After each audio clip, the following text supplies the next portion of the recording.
Noticias independientes, el clamor del ciudadano. Síganos para más contenidos. En la edición del día de hoy estaremos desarrollando noticias importantes del acontecer cubano. No se lo pierdan, compartan y denle like. Estados Unidos anuncia sobre el proceso de parol humanitario. La Embajada de Estados Unidos en La Habana informó en Twitter que debido al gran interés en el proceso de parole humanitario, UCIS actualizó el proceso de revisión efectivo desde el 17 de mayo de 2023. Debido a que la cantidad de personas de apoyo potenciales que han presentado formularios I-134A es significativamente mayor que las 30.000 autorizaciones adelantadas de viaje disponibles mensualmente, se trata de mantener una vía justa y disponible para que todos los beneficiarios de un formulario I-134A avancen en el proceso y soliciten la autorización de viaje. La embajada agregó que los tiempos de procesamiento pueden variar.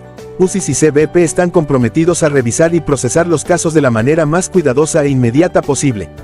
Bajo este nuevo proceso de revisión que entró en efecto el 17 de mayo de 2023, UCIS seleccionará al azar aproximadamente la mitad del total mensual de los formularios I-134A, independientemente de la fecha de presentación, de entre la cantidad de casos pendientes de revisión. La otra mitad se revisará en orden de llegada según la fecha de presentación del caso, lo que prioriza el formulario I-134A más antiguo para su revisión. Una moto eléctrica se incendió en el parqueo del hospital de Camagüey. Una moto eléctrica se incendió este viernes en el parqueo del Hospital Provincial de Camagüey, según un video compartido en redes sociales.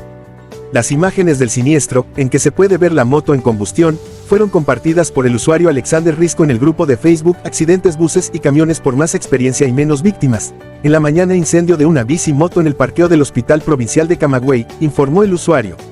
El pasado miércoles, un incendio desatado por la tarde en el parqueo de motos y bicicletas de la empresa eléctrica en Camagüey había dejado un saldo de 14 motorinas totalmente calcinadas. Veamos parte de lo ocurrido en ese momento. Todavía está ardiendo.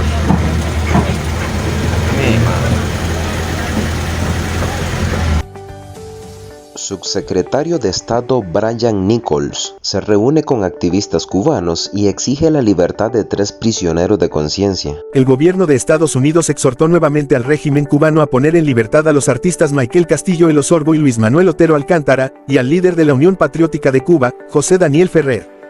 Los 3 han sido declarados prisioneros de conciencia por Amnistía Internacional. Hace un año, el gobierno cubano condenó al rapero Michael Osorbo Castillo y al artista Luis Manuel Otero Alcántara a 5 y 9 años de prisión, respectivamente, declaró este pasado sábado en Twitter Brian Nichols, subsecretario de Estado para Asuntos del Hemisferio Occidental. Las autoridades cubanas no pueden afirmar que respetan al arte mientras encarcelan a artistas pacíficos. Es hora de liberarlos, aseveró Nichols en su mensaje. Las autoridades cubanas prevén que el dengue entrará en una fase epidémica en Guantánamo. En las primeras 3 semanas de junio se reporta un incremento del 30% de los focos de contagios. La situación del dengue en Guantánamo está en la antesala de la fase epidémica, advirtieron las autoridades a la prensa local. Con un incremento del 30% de los focos de contagio, ya han saltado las alarmas del Centro Provincial de Higiene, Epidemiología y Microbiología, cuyo director, Leonel Heredia, culpa del repunte a la temporada de lluvias y prevé un panorama todavía más sombrío cuando llegue septiembre. Guantánamo registra ahora, en 548 viviendas, 705 focos del mosquito Aedes aegypti, el agente transmisor del dengue, el Zika, la chikungunya y la fiebre amarilla. Los municipios más afectados hasta el momento son Manuel Tames, Guantánamo y Caimanera, mientras que Maicí y Yateras muestran los índices más bajos de contagios, según Heredia. La situación es análoga a la de Santiago de Cuba, donde las autoridades ya califican de preocupante el desarrollo de la enfermedad. Los tanques en las viviendas siguen siendo el lugar favorito para la proliferación del vector, expuso Heredia, por lo cual su oficina elaboró un plan intensivo para controlar la reproducción del mosquito, aunque consideró que las familias tienen que hacer su parte con la limpieza de aguas estancadas. Régimen cubano acusa al opositor Guillermo Coco Fariñas de desacato por gritar abajo Fidel. La dictadura cubana acusó, el pasado 23 de junio, al opositor cubano Guillermo Coco Fariñas de desacato por gritar abajo Fidel y quitarse la ropa en el aeropuerto de Santa Clara en protesta por arbitrariedades cometidas contra él. En un tuit del Foro Antitotalitario Unido, FANTU, el disidente explicó lo sucedido al arribar a Cuba.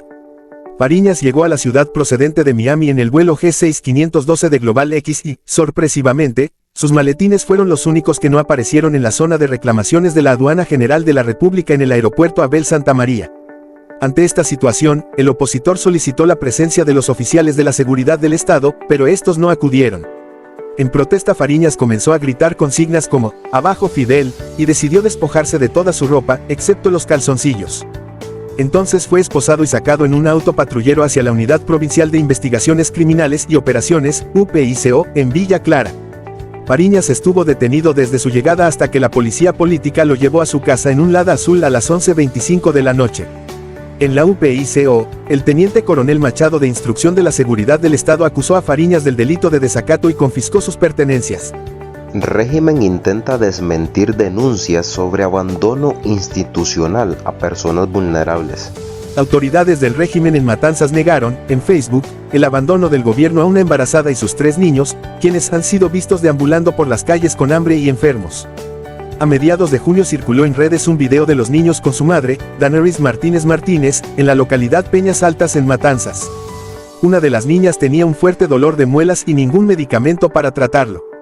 La página en Facebook del gobierno provincial de Matanzas justificó la situación de esta familia culpando a la madre, quien tiene retraso mental. El régimen cubano mantiene un silencio total sobre los graves sucesos de Rusia, su principal aliado. El canciller cubano, Bruno Rodríguez, habitualmente tan locuaz para defender las actuaciones del Kremlin, no ha dicho una sola palabra desde que el jefe de los mercenarios del grupo Wagner, Yevgeny Prigozhin, emprendió este viernes su marcha militar hacia Moscú en un desafío sin precedente al poder de Vladimir Putin, principal aliado del régimen de la isla. El anuncio de que los mercenarios detuvieron su avance, tras negociaciones con la mediación de Bielorrusia, tampoco ha merecido el comentario de las autoridades. No ha declarado nada, tampoco, Miguel Díaz-Canel, que celebra en sus redes su regreso a Cuba tras una gira que lo llevó al Vaticano, Italia, Francia y Serbia. Otros altos cargos, como el primer ministro Manuel Marrero que acaba de encontrarse con el propio Putin en Moscú, tampoco han manifestado su adhesión al Kremlin. El silencio del régimen ha sido notable, sobre todo tras semanas en que la alianza con Moscú y las declaraciones de incondicionalidad, incluidas las de su apoyo en el enfrentamiento de Rusia contra Occidente, parecían ser inmejorables. Con extrema discreción, solo la prensa oficial cubana se ha dedicado a publicar únicamente informaciones procedentes del oficialismo ruso y de sus medios, como Russia Today, que describió la situación en Moscú como el eufemismo tensa calma. La discreción de La Habana contrasta con los pronunciamientos que otros aliados de Putin han realizado sobre la situación. El gobierno de Irán afirmó que apoya el Estado de Derecho en Rusia ante la rebelión, una situación que calificó de asunto interno. Estados Unidos pide la liberación de José Daniel Ferrer por grave estado de salud.